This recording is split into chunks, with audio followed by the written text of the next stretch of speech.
Every once in a while, usually right before worship, somebody will ask me, can we sing some of the old hymns? Can we sing some of those hymns we remember from our youth, from our childhood, from back in the day when our parents were forcing us to go to church? Can we sing some of those old hymns? And usually I say, talk to Marisha. She chooses the hymns. And that it helps if you have specific hymns in mind. Because it may surprise you to learn old hymns means different things to different people. It depends a lot on what kind of church you grew up in, which specific congregation you grew up in, when you grew up. For example, there are hymns that we have that to me are old hymns. I mean, hymns that I remember from my childhood, hymns that I can't remember when there wasn't a time when they were there. I Was There to Hear Your Morning Cry is a hymn that I remember from every single baptism that I remember. It is a quality old hymn that was written in 1984. Ancient. There are older hymns that I know that I don't recall the dates of off the top of my head. On a hill far away stood an old rugged cross is from sometime in the early 20th century, which for me is really old, and for some of us is slightly old, and as far as hymns go, is pretty new. For the Beauty of the Earth, I just looked at it, 1864. Even older. But it doesn't sound that old. And I don't remember singing it when I was a kid, although surely we did at some point. Which is to say, what counts as old varies from person to person, from community to community.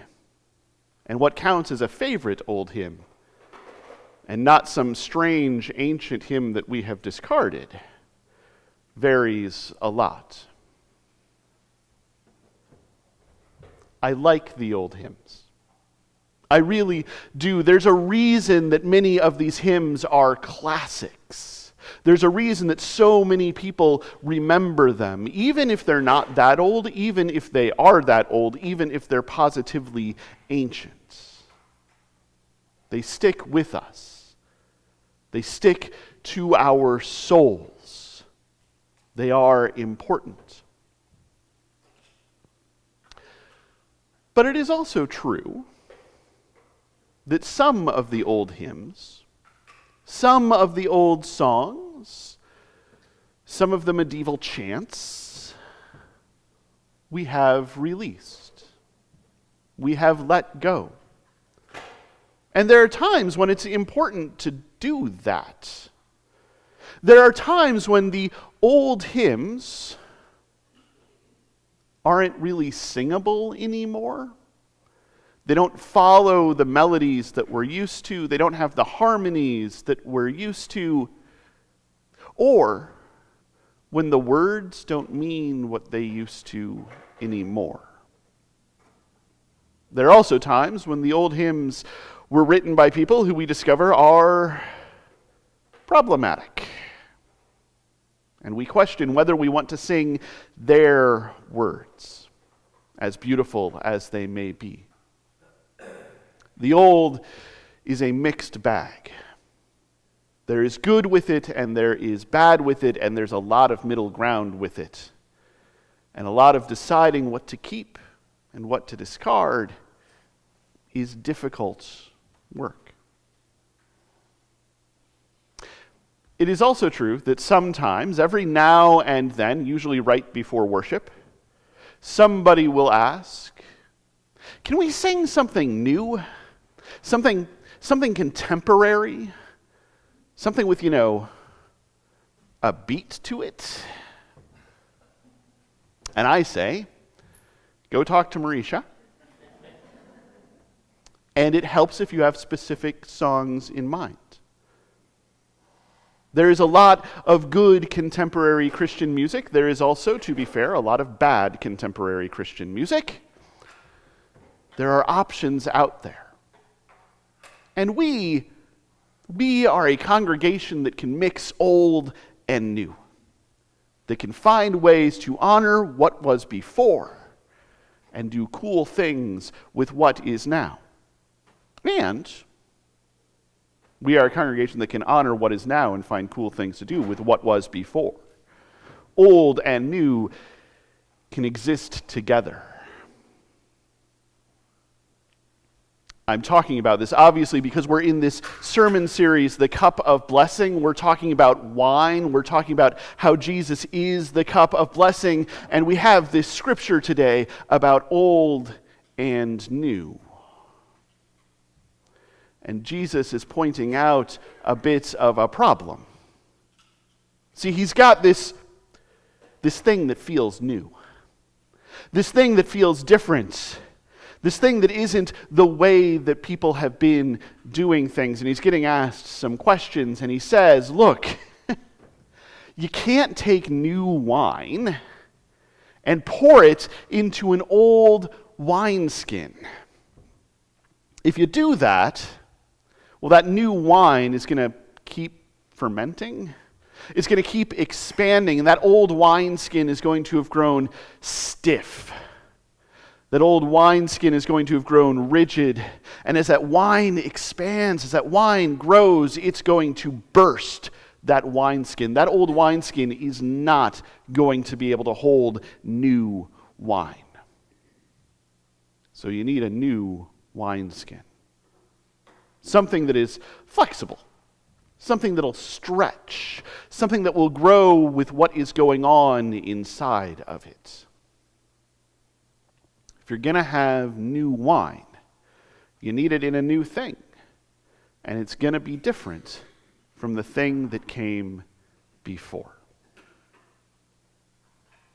And it's such a nice little story. It's such a nice little parable because it gives a pastor like me an opportunity to talk about the importance of doing new things, of trying new things, of experimenting with new things. And let's face it, there are a lot of pastors who come up to the front of a sanctuary and want to talk about doing new things and trying new things and experimenting with new things, and who are often doing that in churches, in congregations that have always done things a certain way. Ever since, 1984 or so. But then Jesus says this thing. Then Jesus says this thing that kind of undercuts the parable a little bit. He says this true thing.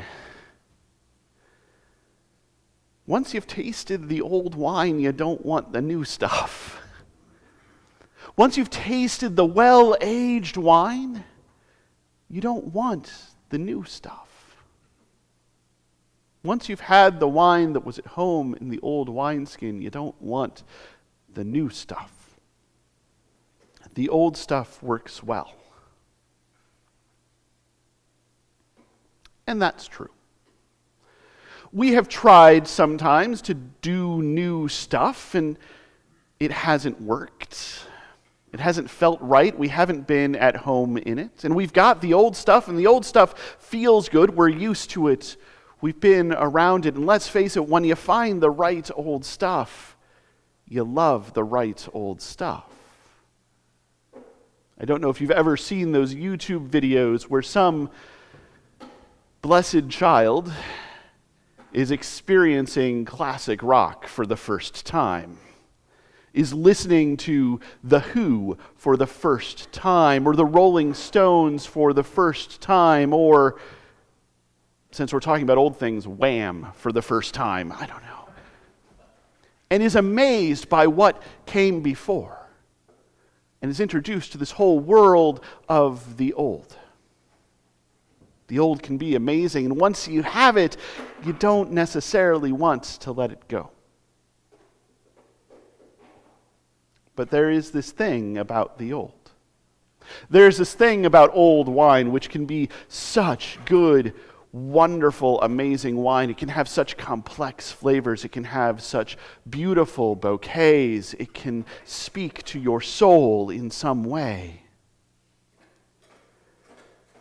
Even wine that is stored as carefully as possible, sooner or later, turns sour. And wine that is kept in a wineskin is going to turn sour sooner. This is the thing about the old. Eventually, it doesn't work anymore. Even those old hymns, even those classic hymns, even those things that came before and were so wonderful and that we love even now, sooner or later, they don't fit. They start to feel old. They start to feel ancient. They start to not speak to us anymore. Their words lose meaning. Their melodies become confusing. Their harmonies don't sound right. And they start to fade away a bit. They start to not work anymore. And that is a sad thing because we want some of the old stuff. We want some of the old wine. We want some of the old songs. We want some of the old practices. We want some of the old things because they are comfortable, because we grew up with them, because they are the faith that we know. We are stuck with this problem. We need the old, and sometimes it doesn't work anymore. And as I was thinking about this passage, as I was thinking about these two ideas, you can't put new stuff in old things. You can't put new wine in old wineskins, but we love the old wine. What are we going to do? Here is something that I know. The only way to get old things is to start with new things. The only way to have old wine is to start with new wine. The only way to have a wine that develops those complex flavors and those beautiful bouquets is to start with the new stuff that doesn't have those yet and to let it mature. We can see this in the church. We can see this so well in the church. We can see this so easily in the church. The old hymns that we have been curated. They're not all the old hymns, they're the old hymns that have lasted. And over time, new hymns have come in, and they have become the old hymns. They have aged and matured and become part of us. I was there to hear your borning cry is younger than I am. But it is so much a part of this congregation and a part of the United Church of Christ and a part of churches all over America. It has aged into beauty. And over time, new things, new hymns will age gracefully.